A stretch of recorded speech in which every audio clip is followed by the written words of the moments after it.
নুসরাত জাহান রাফিকে আগুনে পুড়িয়ে হত্যার প্রতিবাদে ঢাকা বিশ্ববিদ্যালয় ও আসাদ গেটে মানববন্ধন হয়েছে। কর্মসূচিতে মাদ্রাসা অধ্যক্ষ সিরাজউদ্দৌলা সহ জড়িতদের দৃষ্টান্তমূলক শাস্তি দাবি করেন বক্তারা। বাংলাদেশের কমিউনিস্ট পার্টি সিপিবি সকালে এই মানববন্ধনের আয়োজন করে। আসাদ গেটের সামনে কর্মসূচিতে অংশ নেন দলটির নেতাকর্মী সহ সাধারণ মানুষ। এ সময় তারা প্ল্যাকার্ডে হত্যার বিচার সহ নানা দাবি তুলে ধরেন। বক্তারা বলেন, নুসরাতরা বিচার পায় না, তনু খাদিজারা আজও বিচার পায়নি। একের পর এক হত্যাকাণ্ড হলেও বিচার হচ্ছে না। ঘটনার পর বিচার না হওয়া বা বিচারে দীর্ঘসূত্রতার কারণে অপরাধীরা আরও বেপরোয়া হয়ে উঠছে বলে অভিযোগ করেন বক্তারা।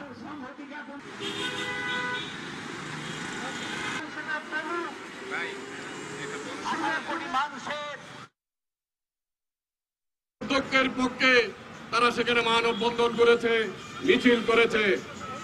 এরপর এখন যখন এটি ভাইরাল হয়ে গেছে গোটা দেশ, আজকে যখন জেগে উঠেছে, বিক্ষুব্ধ হয়েছে, তখন আবার তাদেরকে এখন গ্রেফতার করা হচ্ছে। তার আগে তাদেরকে গ্রেফতার করা হয় নাই। আইন কাঠামোকে এমন ভাবে তৈরি করা উচিত যাতে এই ধরনের মানুষরা কখনো মাথা তুলে দাঁড়াতে না পারে। অনেকেই এটা নিয়ে কথা বলছে যে ধর্ষকদের সরাসরি ফাঁসির ব্যবস্থা করার জন্য। আমরা সবাই চাই এগুলোর বিচার হোক দ্রুত। শুধু চাইলে হবে না, সেই চাওয়াটা দৃশ্যমান করতে হবে এবং সেই জন্য আমাদের সবাইকে রাজপথে আসতে হবে। 4 জনের নাম, 4 জন ছেলে এবং পুরুষের নাম, তরুণ এবং একজন বোধহয় মধ্যবয়স্ক, এই 4 জনের নাম আমি পত্রিকায় দেখেছি। এর সঙ্গে যে মেয়েরা যুক্ত ছিল তাদেরকে কেন আমরা ভুলে যাচ্ছি, তাদেরকে কেন আমরা পিছনে সরিয়ে দিচ্ছি? পর্দার অন্তরালে তাদেরকে খুঁজে বের করে আনুন এবং তাদেরকে সমুচিত কঠিন শাস্তি দেওয়ার ব্যবস্থা করুন। মাদ্রাসা ছাত্রী নুসরাত জাহান রাফি হত্যার বিচার দাবিতে ফেনী সহ দেশের বিভিন্ন স্থানে মানববন্ধন ও বিক্ষোভ করেছে বিভিন্ন সংগঠন। বেলা 11:30টায় ফেনীর কেন্দ্রীয় শহীদ মিনারে মানববন্ধন ও বিক্ষোভ করে জেলা ছাত্রলীগ। এ সময় ছাত্রলীগ নেতারা হত্যাকারীদের দ্রুত আইনের আওতায় আনার দাবি জানান। পরে গণস্বাক্ষর কর্মসূচি পালন করা হয়। একই দাবিতে পিরোজপুরে মানববন্ধন হয়েছে। সকালে শহরের টাউন ক্লাব সড়কে শিক্ষার্থীদের কর্মসূচিতে যোগ দেন সর্বস্তরের মানুষ। নুসরাত হত্যাকারীদের দৃষ্টান্তমূলক শাস্তি দাবিতে ফরিদপুরে অনুষ্ঠিত হয়েছে মানববন্ধন। এছাড়া চাঁপাইনবাবগঞ্জ ও নোয়াখালীতে মানববন্ধনে মাদ্রাসার অধ্যক্ষ সহ জড়িতদের দৃষ্টান্তমূলক শাস্তির দাবি জানানো হয়।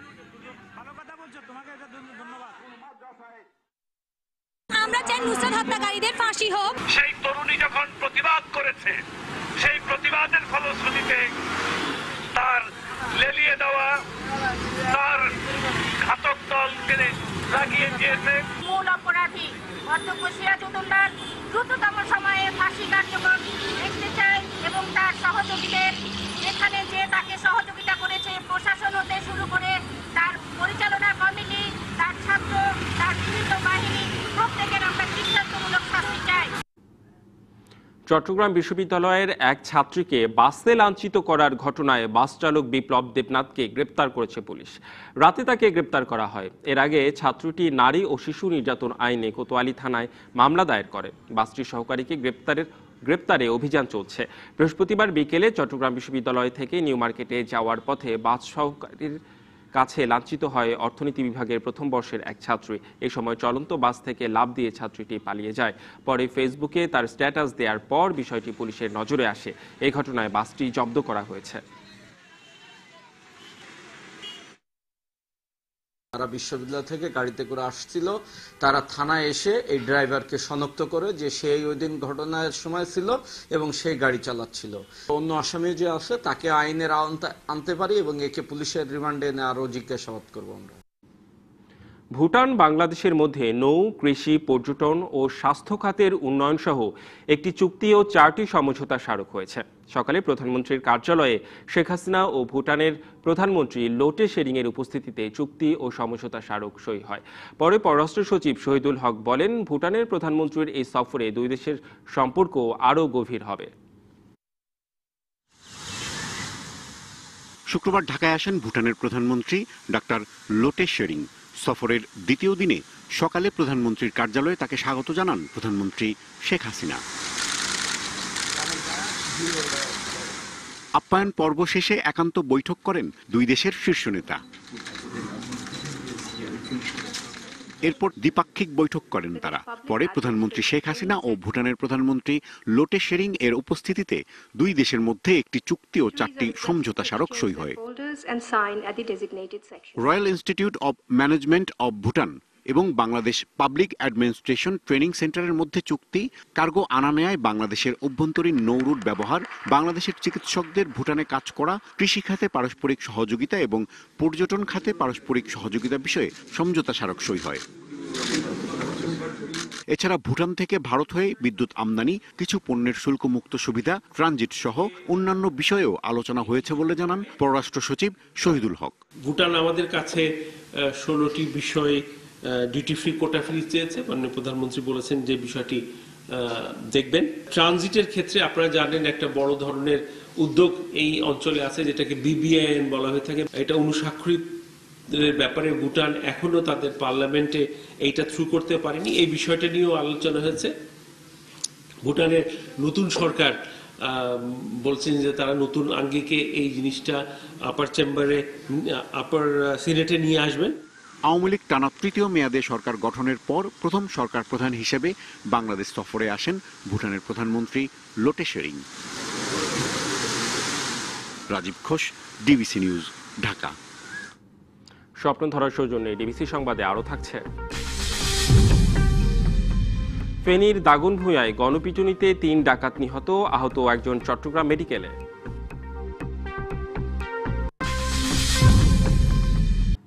আজ বাংলা 1425 সালের শেষ দিন, চৈত্র সংক্রান্তি। কাল পহেলা বৈশাখ, নববর্ষ বরণে মেতে উঠবে দেশবাসী। বিকেলে বর্ষবিদায়ের আয়োজন রয়েছে রাজধানীর সোহরাওয়ার্দী উদ্যানের মুক্তমঞ্চ এবং ঢাকা বিশ্ববিদ্যালয়ের চারুকলার বকুলতলায়। সন্ধ্যায় বঙ্গবন্ধু আন্তর্জাতিক সম্মেলন কেন্দ্রে চৈত্র সংক্রান্তির আয়োজন করেছে সুরের ধারা। এদিকে নতুন বছরকে স্বাগত জানাতে মঙ্গল শোভাযাত্রার প্রস্তুতি সম্পন্ন করেছে চারুকলার শিক্ষার্থীরা। রমনার বটমূলে নববর্ষ বরণে প্রস্তুত ছায়ানট। বৈশাখের প্রথম দিনে সকালে রোদ থাকলেও বিকেলে ঝোড়ো বৃষ্টির পূর্বাভাস দিয়েছে আবহাওয়া অফিস।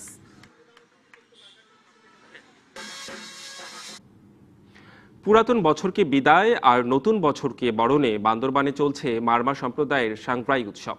4 দিনের এই আয়োজনে প্রথম দিনে হয়েছে বর্ণাঢ্য শোভাযাত্রা। এতে অংশ নেন মারমা, চাকমা, ত্রিপুরা, মুরং সহ 11টি সম্প্রদায়ের বিভিন্ন বয়সের হাজারো নারী পুরুষ। শোভাযাত্রার উদ্বোধন করেন পার্বত্য চট্টগ্রাম বিষয়ক মন্ত্রণালয়ের মন্ত্রী বীর বাহাদুর। নিজস্ব ঐতিহ্যবাহী পোশাক পরে, হাতে মুখোশ, বাঁশি, ঘুড়ি, প্ল্যাকার্ড নিয়ে শোভাযাত্রায় অংশ নেন তারা। এদিকে রাঙামাটিতে প্রধান সামাজিক উৎসব বৈশাখের দ্বিতীয় দিনে মূল বিজু পালন করছে ক্ষুদ্র নৃগোষ্ঠীর মানুষেরা। এই দিনে অতিথি আপ্যায়নের জন্য ধনী গরিব সবার দ্বার উন্মুক্ত থাকে। অতিথিদের কয়েক প্রকার তরকারির পাচন সহ বিভিন্ন রকমের সুস্বাদু খাবার পরিবেশন করা হয়। বাংলা নতুন বছরকে ঘিরে বসবে বৈশাখী মেলা। সেখানে থাকবে মাটির তৈরি নানা উপকরণ। তাই ব্যস্ত সময় কাটাচ্ছেন নড়াইল ও ঠাকুরগাঁয়ের মৃৎশিল্পীরা। তবে বাজারে প্লাস্টিক পণ্যের দৌরাত্ম্যে মাটির তৈরি জিনিসের চাহিদা কমে যাওয়ায় বর্তমানে আর্থিকভাবে তেমন লাভবান হতে পারছেন না মৃৎশিল্পীরা। বাঙালির ঐতিহ্যের মেলা বৈশাখী মেলা। সেই মেলায় বিক্রির জন্য নড়াইলের মৃৎশিল্পীরা মাটির পুতুল, ফুলদানি, ঘর সাজানোর পণ্য তৈরিতে ব্যস্ত সময় পার করছেন। বৈশাখী মেলায় মাল তৈরি করি কিছু বেচার জন্য। নারী পুরুষ সবারই করা লাগে, তা যদি না করি তাহলে তো সংসার চলবে না। ছেলেমেয়েরা 2-1 মাটিরটা পছন্দ করে, তাই ওরা কেনে, তার জন্য আমরা বৈশাখী মেলায় তৈরি করি। মৃৎশিল্পের প্রসারে বিসিকের আওতায় এনে নানা উদ্যোগের কথা জানালেন এই কর্মকর্তা। তাদেরকে আমরা নিবন্ধনের আওতায় নিয়ে এসে বিভিন্ন আর্থিকভাবে আমরা তাদের সাহায্য করতে পারি। এছাড়াও আমরা তাদের প্রশিক্ষণের ব্যবস্থা করাতে পারি। এদিকে মাটির আসবাবপত্র তৈরিতে ঠাকুরগাঁও সদর উপজেলার আকচা ইউনিয়নের পালপাড়ার কারিগররা ব্যস্ত। তবে মাটির জিনিসের চাহিদা কমে যাওয়ায় অনেক শিল্পী পেশা বদল করতে বাধ্য হচ্ছেন। শীতে বৃষ্টিতে অনেক কষ্ট হয়, তারপরে হচ্ছে পুরার জায়গা নাই, আমাদের জায়গার সমস্যা, যে এটা জায়গাটা আমার একটু সরকার থেকে হেল্প পেলে আমাদের একটু সুবিধা হইতো। এখন সব সিলভার, প্লাস্টিক, অনেক জাতীয় জিনিস বাইরে হয়েছে, এই জন্য আমাদের এটা খুব কম চলে। এগুলা বাপ দাদার আমল থেকে করছি তো, এই জন্য ছাড়ি পাওয়া পারি না, না করলেও হয় না। এই শিল্পকে বাঁচিয়ে রাখতে সব ধরনের সরকারি সাহায্য দেওয়ার কথা জানান এই কর্মকর্তা। তাদের সেই ঐতিহ্যবাহী পেশা যাতে ধরে রাখতে পারে এবং এই মৃৎশিল্পটা যাতে রক্ষা পায়, এই জন্য আমরা জেলা প্রশাসনের পক্ষ থেকে, উপজেলা প্রশাসনের পক্ষ থেকে আমরা যথাযথ পদক্ষেপ গ্রহণ করি। প্রিয়া কুণ্ডু, ডিবিসি নিউজ ডেস্ক। পহেলা বৈশাখে সামনে রেখে কুমিল্লার বাঁশি পল্লীতে তৈরি হচ্ছে নানা ধরনের বাঁশি। এখানকার কারিগরদের তৈরি করা বাঁশের বাঁশি সরবরাহ হচ্ছে দেশের বিভিন্ন স্থানে। তবে দিন দিন বাঁশির কদর কমে যাওয়ায় হতাশ কারিগররা। কুমিল্লার বৈরাগীপাড়ায় সারা বছর তৈরি হয় বাঁশের বাঁশি। তবে বৈশাখ এলেই ব্যস্ততা বেড়ে যায় কয়েক গুণ। শেষ সময়ে কারিগররা ব্যস্ত বাঁশি তৈরি ও সরবরাহে। বিভিন্ন ঢাকা যায়, নোয়াখালী যায়, লাকসাম যায়, হাজিগঞ্জ, বিভিন্ন জায়গাতে। এখানকার আর মুরালি ও বেলুন বাঁশি স্থানীয় চাহিদা মিটিয়ে পৌঁছে যাচ্ছে দেশের বিভিন্ন স্থানে। তবে কাঁচামালের দাম ও আধুনিক বাদ্যযন্ত্রের চাহিদা বাড়ায় হতাশ কারিগররা। প্লাস্টিকের মাল বাইরে যাওয়া এখন আমাদের সরকার যদি আমরা একটু লোন টোন সাহায্যের ব্যবস্থা করে দেয় তাহলে আমরা আরো উচ্চ করে আমরা এই মালটা বিক্রি করতে পারি। অনেকে সাহায্য করতে পারবে, ওইরকম ধরনের কাস্টমার নেই। এই পেশাকে টিকিয়ে রাখতে পৃষ্ঠপোষকতার পাশাপাশি একে শিল্পের আওতায় আনার দাবি জানান সংস্কৃতি কর্মীরা। আমি মনে করি যে বাঁশি শিল্পটা কে বাঁচিয়ে রাখার জন্য সরকারি পৃষ্ঠপোষকতা খুবই প্রয়োজন। আবহমান বাংলার ঐতিহ্যের সঙ্গে নিবিড়ভাবে মিশে আছে বাঁশের বাঁশি। DBC news desk. Pohela Boishakh সামনে রেখে কর্মব্যস্ত মৌলভীবাজারের মণিপুরী তাঁতশিল্পীরা তৈরি করছেন বাহারি ডিজাইনের মণিপুরী শাড়ি, থ্রি পিস, পাঞ্জাবি সহ আকর্ষণীয় তাঁত সামগ্রী। এখানকার পোশাক যাচ্ছে দেশের বাইরেও। সামনে বৈশাখ, কোমলগঞ্জ ও শ্রীমঙ্গলের মণিপুরী তাঁত শিল্পীদের তাই যত ব্যস্ততা। শিল্পীর হাতের নিপুণ ছোঁয়ায় তৈরি হচ্ছে নান্দনিক শাড়ি, লুঙ্গি, থ্রি পিস, পাঞ্জাবি সহ নানা তাঁত সামগ্রী। এমনিতে সারা বছরে মণিপুরী পোশাকের চাহিদা রয়েছে। বৈশাখে সেই চাহিদা আরও বাড়ে, তাই দিনরাত পরিশ্রমে তাঁত শিল্পীরা। মানুষের চাহিদা এখন দিন দিন আরো বাড়তেছে, তার জন্য আমরা আরো বিভিন্ন ধরনের ডিজাইন তৈরি করে মানুষকে দেওয়ার চেষ্টা করি। সামনে অবশ্য কাজের চাপটা একটু বেশি, বিভিন্ন ধরনের কাপড় বানাই। এখন তো অন্য সময়ের থেকে এখন তো কাজ বেশি। তাঁত ব্যবসায়ীরা বলছেন, প্রয়োজনীয় কাঁচামাল ও পৃষ্ঠপোষকতার অভাবে চাহিদা অনুযায়ী সরবরাহ ও কাপড় বুনতে পারেন না তারা। কাঁচামালের অভাবে আমরা সেগুলিকে আমরা ঠিক মতো আমরা উঠতে পারি নাই। পুঁজি যদি পেতাম, সরকার যদি আমরা সহযোগিতা করতো, আমরা সরাসরি যদি হোলসেলার কাছ থেকে যদি আমরা সুতা আনতে পারি, তাহলে সুতার দাম অনেক কমে যাবে, আমাদের মজুরির চাহিদাও হয়তোবা কমাতে পারবো। মণিপুরী তাঁত শিল্পের বিকাশ, মান উন্নয়ন ও বাজারজাতের ঋণ সুবিধা সহ প্রয়োজনীয় সহায়তার আশ্বাস বিসিকের। আমরা বেশ কিছু উদ্যোক্তাকে প্রশিক্ষণ দিয়ে থাকি, প্রশিক্ষণে অংশগ্রহণ করার জন্য তাদেরকে উদ্বুদ্ধ করে থাকি। প্রয়োজনীয় ঋণের জন্য তাদেরকে বিভিন্ন ব্যাংকে পাঠিয়ে আমরা তাদের জন্য সুপারিশ করে থাকি যে তারা যেন ঋণটা পেতে পারে। মণিপুরী তাঁত শিল্পীদের শৈল্পিক ও নান্দনিক ডিজাইনের পোশাক দেশের বাইরেও জনপ্রিয়। এই শিল্প প্রতিনিধিত্ব করছে আন্তর্জাতিক ট্রেড ফেয়ারেও। DBC news desk.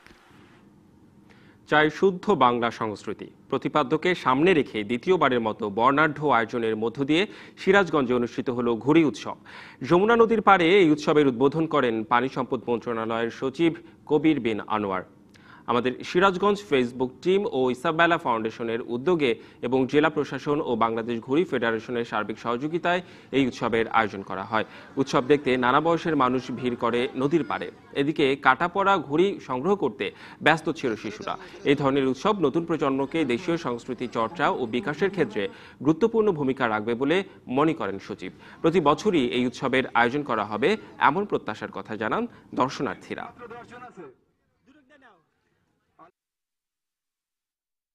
উৎসবে এসে আমার খুব ভালো লেগেছে। আমি চাই এই ঘুড়ি উৎসব যেন প্রতি বছরই হয়। এরকম ঘুড়ি উৎসব যেন প্রতি বছর আমাদের এই সিরাজগঞ্জের বুকে হয়। দেশীয় ঐতিহ্য, ইতিহাস, ঐতিহ্যকে সংরক্ষণ করা, এবং সেই লক্ষ্য নিয়ে আমরা এখন কাজ করছি। এটা তারই একটা অংশ। এরপরে আমরা যেমন নৌকা বাইছে ধরনের আমাদের আরো যেগুলো আমাদের নিজস্ব হাডুডু খেলা, এগুলো কিন্তু আমরা ক্রমশ আস্তে আস্তে করে নিয়ে আসবো। হে লৌহিত্য আমার পাপ হরণ করো, এই মন্ত্রে সারা দেশে অষ্টমী স্নান উদযাপন করছেন সনাতন ধর্মাবলম্বীরা। জাগতিক সংকীর্ণতা ঘেরা জীবন থেকে পাপ মুক্ত হবে এমন বিশ্বাসে স্নানে অংশ নিচ্ছেন হাজার হাজার পুণ্যার্থী। প্রতি বছরের মতো এবারও ময়মনসিংহের ঐতিহ্যবাহী পুরাতন ব্রহ্মপুত্রে নদে সনাতন ধর্মাবলম্বীদের অষ্টমী স্নান অনুষ্ঠিত হয়েছে। এই উপলক্ষে গভীর রাত থেকে জেলার বিভিন্ন এলাকা থেকে হাজার হাজার হিন্দু নারী পুরুষ পুণ্য লাভের আশায় ব্রহ্মপুত্র নদে স্নান অনুষ্ঠানে অংশগ্রহণ করেন। এদিকে টাঙ্গাইলের ভুয়াপুরের যমুনা নদীতে ভোর থেকে শুরু হওয়া স্নান উৎসবে শত শত পুণ্যার্থীর ঢল নেমেছে। এছাড়াও বিপুল উৎসাহ উদ্দীপনার মধ্য দিয়ে কুড়িগ্রাম, কিশোরগঞ্জ, নোয়াখালী ও চাঁদপুরে পালিত হয়েছে সনাতন ধর্মাবলম্বীদের অষ্টমী স্নান।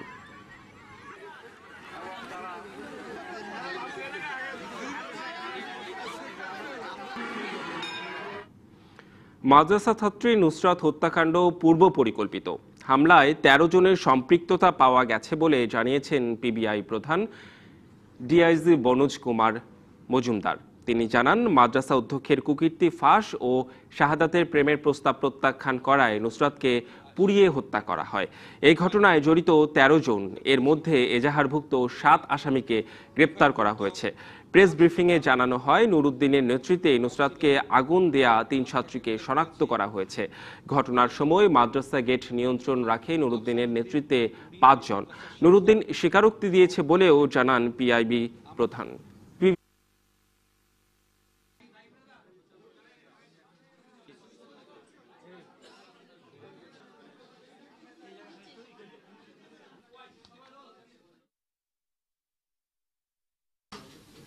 রাফিকে পুড়িয়ে মারা হবে এই সিদ্ধান্ত তারা নেয়। তারা সিদ্ধান্ত নেয় ২টি কারণে। একটি কারণ হলো তার বিরুদ্ধে অভিযোগ সে মাদ্রাসার প্রিন্সিপাল মহোদয় সহ আলেম সমাজকে হেয় করছে। দ্বিতীয় কারণ হলো এই শাহাদাত দফায় দফায় আমাদের নুসরাত জাহান রাফির কাছে প্রেমের প্রস্তাব দিয়েছে। রাফি এইটা কোনোভাবে অ্যাকসেপ্ট করে নাই, এই তার রাগ। ডিবিসি সংবাদে নিচ্ছে একটি বিরতি, সঙ্গেই থাকুন।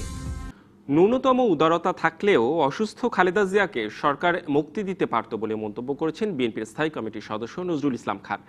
জাতীয়তাবাদী শ্রমজীবী দলের আয়োজনে জাতীয় প্রেস ক্লাবে এক আলোচনা সভায় কথা বলেন তিনি। ক্ষমতার রাজনীতির কারণেই সরকার প্রতিপক্ষকে নিষ্ঠুরভাবে দমন করছে বলেও অভিযোগ তার। ন্যূনতম উদারতা যদি সরকারের মধ্যে থাকে, তার মামলা যদি প্রত্যাহার নাও করে, জামিনে মুক্ত করে দিতে পারে। কারণ জামিনে বাধা তো দেয় অ্যাটর্নি জেনারেল অর্থাৎ সরকার। আজকে আইন বিভাগকে পর্যন্ত সরকার তাদের অধীনস্থ করে ফেলেছে। এটাই ফাঁসিবাদের চরিত্র, তাই করে তারা। ফেনীর দাগনভূঞায় ডাকাতির সময় গণপিটুনিতে ৩ ডাকাত নিহত হয়েছেন। গুরুতর আহত হয়েছেন একজন। তাকে চট্টগ্রাম মেডিকেলে নেওয়া হয়েছে। পুলিশ জানায়, রাতে দাগনভূঞার বাগেরহাট গ্রামের একটি বাড়িতে ঢোকে ৪ ডাকাত। পরে মসজিদে মাইকিংয়ের মাধ্যমে জড়ো হয় এলাকাবাসী। গণপিটুনিতে ঘটনাস্থলেই ২ ডাকাত নিহত হন। হাসপাতালে নেয়ার পর আরও মারা যায় একজন। গুরুতর আহত হন ভোলার চরফ্যাশনের মনির হোসেন।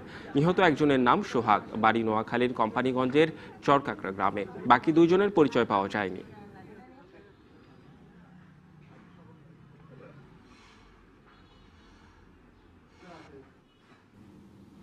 মালয়েশিয়ায় সড়ক দুর্ঘটনায় নিহত ৫ বাংলাদেশির মরদেহ দেশে পৌঁছেছে। রাত ১:৩০টার দিকে মরদেহ বহনকারী ফ্লাইট শাহজালাল বিমানবন্দরে অবতরণ করে। গত রবিবার কুয়ালালামপুরে সড়ক দুর্ঘটনায় মারা যান তারা। নিহতরা হলেন চাঁদপুরের সোহেল ও আলামিন, কুমিল্লার মহিন ও রাজীব মুন্সি এবং নোয়াখালীর গোলাম মোস্তফা। তাদেরকে বহনকারী বাসটি কুয়ালালামপুরের নেগ্রি সেম্বিলান থেকে এয়ারপোর্ট যাওয়ার পথে রাস্তার পাশে খাদে পড়ে যায়। ওই দুর্ঘটনায় মালয়েশিয়া, নেপাল ও ইন্দোনেশিয়ার নাগরিক সহ নিহত হন মোট ১১ জন।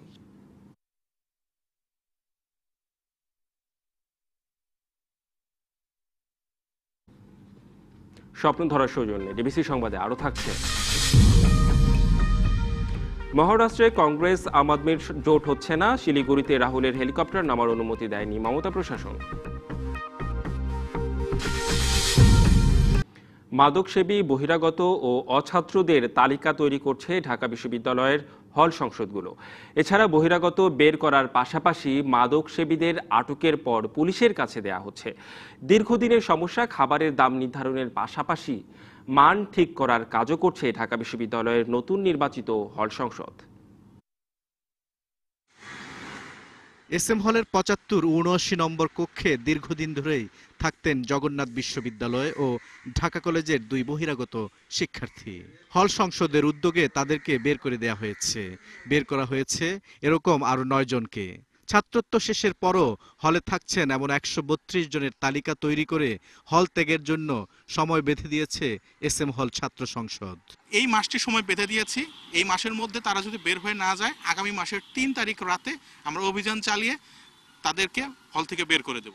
বহিরাগত বা মাদকসেবীদের চিহ্নিত করার অংশ হিসেবে সম্প্রতি সূর্য সেন ও কবি জসিমউদ্দিন হল থেকে 3 মাদকসেবী শিক্ষার্থীকে আটকের পর পুলিশের কাছে দেয়া হয়েছে। এমন কাজ চলছে প্রায় সবকটি হলেই। কোনো বহিরাগত থাকতে পারবে না। আমরা লিস্ট করেছি মাদক সেবন যারা করে ওদেরকে দু একবার আমরা যখন সংসদ ছিল না আমরা হাউস টু কাউন্সিলিংও করেছি তাদেরকে। এই রুমগুলো আমরা এখন সিটগুলো আমরা ক্যান্সেল করব। ছাত্র যারা পাস করে গেছে এই অর্থে অবৈধ বলছি তাদেরকে আমরা নোটিশ দিয়েছি অতি সত্য তাদেরকে বের হয়ে যাওয়ার জন্য।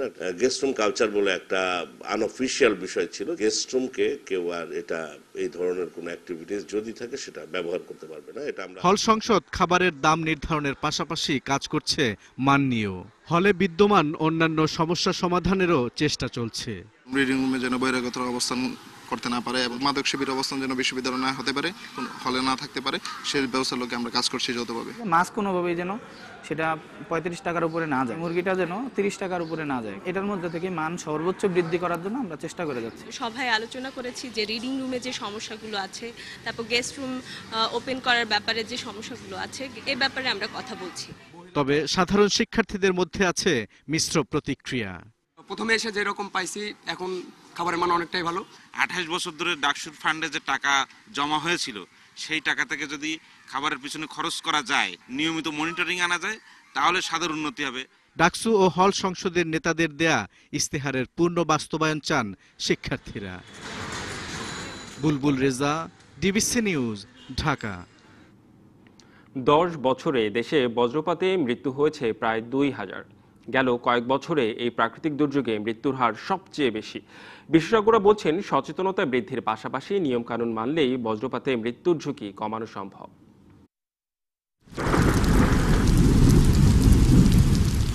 ঝড় সঙ্গে বজ্রপাত, দেশের কোথাও না কোথাও প্রায় দিনই মারা যাচ্ছে মানুষ।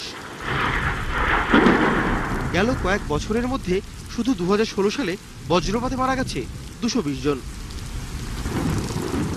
আবহাওয়া অফিস বলছে বছরের মার্চ, এপ্রিল এবং মে এই 3 মাসে বজ্রপাত সবচেয়ে বেশি হয়। প্রতিনিয়ত তারা পূর্বাভাসও দিচ্ছেন, কিন্তু তা গুরুত্ব দিচ্ছেন না কেউ। আমাদের উচিত হবে যারা মাঠ পর্যায়ে থাকে বা কাজে কর্মে বিভিন্ন স্থানে থাকে তাদের এই ওয়েদার ইনফরমেশনগুলা বা এই সতর্কবাণীগুলা অবশ্যই খেয়াল করে অনুসরণ করা। বিশেষজ্ঞরা বলছেন বজ্রপাতের সময় কিছু নিয়ম মানলে মৃত্যু ঝুঁকি অনেকাংশেই কমানো সম্ভব। পৃথিবীতে আর কি আপনার প্রতি সেকেন্ডে বলতে গেলে 50 বার লাইটেনিং ঘটে, সেটা ঘটবেই। এখন আমরা যদি মৃত্যু ঝুঁকি কমাইতে চাই তাহলে আমাদের মানুষজনকে সচেতন করতে হবে। বজ্রপাতের সময় কি কি করতে হবে আর কি করা যাবে না। এ সময় কোনো উঁচু গাছ বা ধাতব টাওয়ারের নিচে বা সংস্পর্শে থাকা যাবে না। থাকতে হবে অন্তত 4 মিটার বা আরো বেশি দূরত্বে। উন্মুক্ত স্থানে থাকা যাবে না। আর মাঠে থাকলে মাটিতে শুয়ে পড়া যাবে না। হাঁটু গেড়ে যতটা সম্ভব 2 পায়ের পাতা উঁচু করে রাখতে হবে। পায়ে রাবারের স্যান্ডেল থাকলে বেশি নিরাপদ। পানিতে থাকা যাবে না। নৌকায় থাকলে শুয়ে পড়তে হবে। খেয়াল রাখতে হবে যেন অন্য কিছুর থেকে নিজের উচ্চতা বেশি না হয়। গাড়ির মধ্যে থাকলে গাড়ির দেয়াল বা ধাতব সংস্পর্শে থাকা যাবে না। বজ্রপাতের সময় ঘরের মধ্যে অবস্থান সবচেয়ে নিরাপদ। টিভি অ্যান্টেনার তার বা বাইরের সঙ্গে সংযুক্ত এমন কোনো ধাতব বস্তুর সংস্পর্শে থাকা যাবে না। বজ্রপাতে আহত ব্যক্তিকে অনেকে ভয়ে স্পর্শ করতে চান না। আসলে কি স্পর্শ করা যাবে না? ওকে আমরা যত ধরনের হেল্প করা দরকার আর কি সেটা আমরা করতে পারবো। ওকে আমরা টাচ করতে পারবো, পানি খেতে চাইলে তাকে পানি খাওয়াবো। তারপরে সে যদি মৃত্যুবরণ না করে থাকে তাহলে তো তাকে নিয়ে ধরেন যতগুলো ফার্স্ট এইড যেগুলো দেওয়ার আর কি প্রাথমিক চিকিৎসা যেভাবে সম্ভব সেগুলো আমরা করতে পারবো। এখানে তাকে ধরা যাবে না বা তাকে ইয়ে করা যাবে না, এটা পুরো একটা কুসংস্কার। তার শরীরে বিদ্যুৎ নাই। ঝড়ের পরে অন্তত 30 মিনিট বাইরে না থাকা নিরাপদ। আবহাওয়াবিদদের মতে মার্চ থেকে মে মাস পর্যন্ত উত্তর ও পশ্চিম এবং উত্তর পশ্চিমে মেঘ থাকলে সাবধানতা অবলম্বন করা জরুরি। এছাড়া টোল ফ্রি নম্বর 1090-তে ফোন করে জেনে নেওয়া যায় আবহাওয়ার পূর্বাভাস। বিকাশ বিশ্বাস, ডিবিসি নিউজ, ঢাকা। ডিবিসি সংবাদে নিচ্ছি আরও একটি বিরতি, সঙ্গেই থাকুন। কেবল পহেলা বৈশাখী নয়, যে কোনো পালা পার্বণেই মাছের দাম সিন্ডিকেট করে বাড়ানোর অভিযোগ রয়েছে।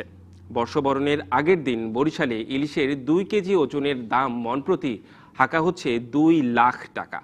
বিক্রেতারা বলছেন মাছ ধরা নিষেধ থাকায় দাম বাড়তি। তবে মৎস্য কর্মকর্তারা বলছেন জাটকা মাছ ধরা নিষেধ, তাও অভয়াশ্রমগুলোতে, সর্বত্র নয়। বাঙালির প্রাণের উৎসবের দিন পহেলা বৈশাখ। এদিন খাদ্য তালিকায় মাছ চাই। বিশেষ করে চাহিদাটা বেশি ইলিশের প্রতি, কিন্তু বাজারে এসে কপালে ভাঁজ ক্রেতাদের। মাছের রাজা ইলিশ যেন ছোঁয়ার বাইরে। ইলিশের যে দাম চড়া, সেই সাধারণ মধ্যবিত্ত এই ইলিশকে নিয়ে পহেলা বৈশাখ করা যাবে না। আর ইলিশ আমাদের কেনার সক্ষমতার বাহিরে, এই জন্য আমি এই রুই মাছ নিয়েছি। বরিশাল মানে ইলিশের রাজধানী, কিন্তু ইলিশ ক্রয় ক্ষমতার বাহিরে। পহেলা বৈশাখ না, যে কোনো উৎসব নেই, ব্যবসায়ীরা মাছের দাম বাড়িয়ে ফেলা। ক্রেতারা বলছেন বরিশালের সব থেকে বড় মাছের মোকাম পোর্ট রোডের এ বাজারে ইলিশের চাহিদা বেশি। তবে বিক্রেতাদের দাবি চাহিদার থেকে সরবরাহ কম থাকায় বাড়ছে ইলিশের দাম। 2 মাস মাছ ধরা বন্ধ থাকার কারণে বরিশালে মাছের সংখ্যা একটু কম। বরিশাল নদীতে যেটুকু মাছ হয় ওই করেই বরিশাল আসে, বাইরের কোথাও মাছ না, এই জন্য দামটা বেশি। তবে বিক্রেতাদের এমন বক্তব্য মানতে নারাজ মৎস্য কর্মকর্তারা। জানালেন অভয়াশ্রমের বাইরে ইলিশ ধরা ও বিক্রিতে নিষেধাজ্ঞা নেই। ইলিশ ধরা বন্ধ না, শুধু অভয়াশ্রমগুলোতে টোটালি মাছ ধরা বন্ধ। এই বছর অন্যান্য বছরের তুলনায় ইলিশের সরবরাহ বেশি। তবে যেহেতু পহেলা বৈশাখ, সেই জন্য দাম এমনি বৃদ্ধি পায়। বরিশালের পাইকারি বাজারে 2 কেজি ওজনের ইলিশ সর্বোচ্চ 2 লাখ টাকা মন। 1 কেজির ইলিশ 1 লাখ টাকা। 600 থেকে 900 গ্রামের মাছ 55 থেকে 60 হাজার টাকা। 500 থেকে 600 গ্রামের ওজনের ইলিশ 30 থেকে 35 হাজার টাকা দরে মন বিক্রি হচ্ছে। অপূর্ব অপু, ডিবিসি নিউজ, বরিশাল। পুরাতন বছরকে বিদায় দিয়ে বাংলা নতুন বছরকে বরণ করে নিতে বরগুনা, ফরিদপুর, গোপালগঞ্জ ও যশোরে চলছে শেষ মুহূর্তের প্রস্তুতি। বাড়তি নিরাপত্তার ব্যবস্থা নিচ্ছে পুলিশ। নতুন বছরকে বরণ করে নিতে বরগুনায় চলছে শেষ সময়ের প্রস্তুতি। রংতুলির আঁচড়ে মুখোশ আর নানা প্রতিকৃতি রাঙিয়ে তুলতে ব্যস্ত বিভিন্ন সংগঠনের কর্মীরা। মঙ্গল শোভাযাত্রা, নাচ, বাউল গান ও পুঁথিপাঠ সহ থাকছে নানা আয়োজন। এছাড়া থাকছে 5 দিন ব্যাপী মেলা। বাংলার ইতিহাস, ঐতিহ্য তুলে ধরা হবে এবং আমরা পঞ্চকবির গান, বাংলার সে পঞ্চকবির গান দিয়ে শুরু করতেছি। আমি বিশেষ করে ব্যতিক্রম ধর্মী কিছু তৈরি করতে চেষ্টা করি, যাতে মানুষ বেশি একটা আনন্দ পায়। আমাদের নতুন বর্ষকে বরণ করার জন্য নৃত্যের রিহার্সেল চলছে নিয়মিত। পহেলা বৈশাখকে ঘিরে নেওয়া হয়েছে বাড়তি নিরাপত্তা ব্যবস্থা। বরগুনা সদর উপজেলা পুরোপুরি সিসিটিভি ক্যামেরার আওতায় আনা হয়েছে এবং জেলার অপরাধ বিভাগের পাশে ডিবি, র্যাব, সিআইডি সক্রিয়ভাবে নিরাপত্তা দায়িত্ব পালন করবে। এদিকে ফরিদপুরে জেলা প্রশাসন ও সাহিত্য উন্নয়ন সংস্থার আয়োজনে থাকছে সাংস্কৃতিক অনুষ্ঠান। এছাড়া দিনব্যাপী নানা কর্মসূচি আয়োজন করেছে শিল্পকলা একাডেমি, শিশু একাডেমি সহ ফরিদপুর শহরের বিভিন্ন সংগঠন। সাঁওতালি গানের সাথে একটু ভিন্ন টাইপের নতুন আঙ্গিকে একটি নাচ করার চেষ্টা করছি। আমরা ফরিদপুর সাহিত্য সংস্কৃতি উন্নয়ন সংস্থা দীর্ঘদিন যাবৎ এই নববর্ষ উদযাপন করে আসছি। গোপালগঞ্জে মধুমতি নদীর তীরের ফুটপাতে আধা কিলোমিটার আলপনায় রাঙিয়ে তুলেছে প্রথম আলো বন্ধুসভার সদস্যরা। এছাড়া শহরের বিভিন্ন জায়গায় চলছে বৈশাখী মেলার প্রস্তুতি। যশোরে অন্তত 40টি সাংস্কৃতিক সংগঠন বর্ষবরণের প্রস্তুতি শুরু করেছে মাসখানেক আগ থেকে। আমাদের এই আয়োজনের মধ্যে মূল যে বিষয়টা থাকে সেটা হচ্ছে আমাদের বাংলার ঐতিহ্যকে তুলে ধরা। মরমী কবিদের গান দিয়ে আমরা নাচ, কবিতা, আবার নাটকও আছে, এর মধ্যে নাটক সাজিয়েছি। তবে সরকারি নির্দেশনা বাস্তবায়নে কঠোর থাকছে প্রশাসন। এজন্য পুলিশের পক্ষ থেকে নেওয়া হয়েছে অতিরিক্ত নিরাপত্তা ব্যবস্থা। কঠোর এবং নিশ্চিত নিরাপত্তা ব্যবস্থা গ্রহণের পরিকল্পনা ইতিমধ্যে আমরা নিয়েছি।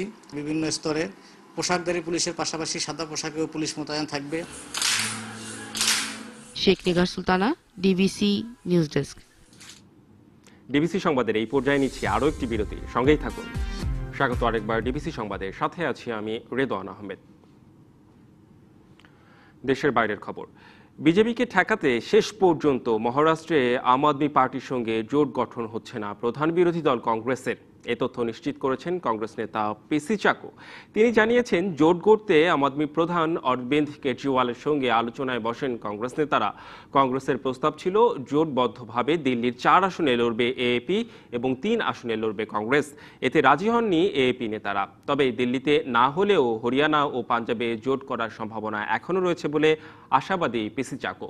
এদিকে রবিবার শিলিগুড়ির দাগাপুরে কংগ্রেসের জনসভার জন্য রাহুল গান্ধীর হেলিকপ্টার নামার অনুমতি দেয়নি জেলা প্রশাসন। এতে ওই জনসভায় রাহুলের অংশ নেওয়া নিয়ে দেখা দিয়েছে অনিশ্চয়তা। কংগ্রেসের অভিযোগ, অনুমতি না দিয়ে তৃণমূল নেত্রী মমতা সস্তা রাজনীতি করছেন।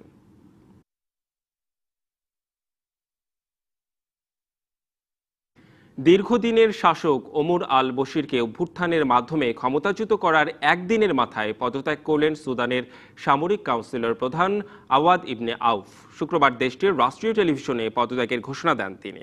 নিজের উত্তরসূরি হিসেবে lieutenant general Abdel Fattah Abdul Rahman বুরহানের নাম ঘোষণা করেছেন তিনি।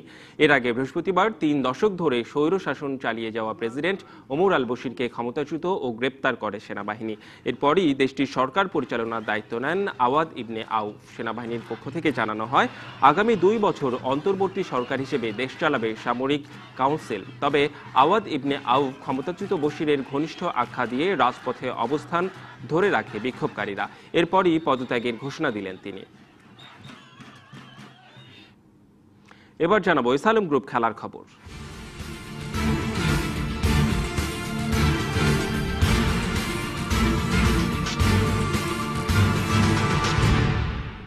পেশাদার লীগ ফুটবলে আজ রয়েছে ঢাকা আবাহনীর ম্যাচ।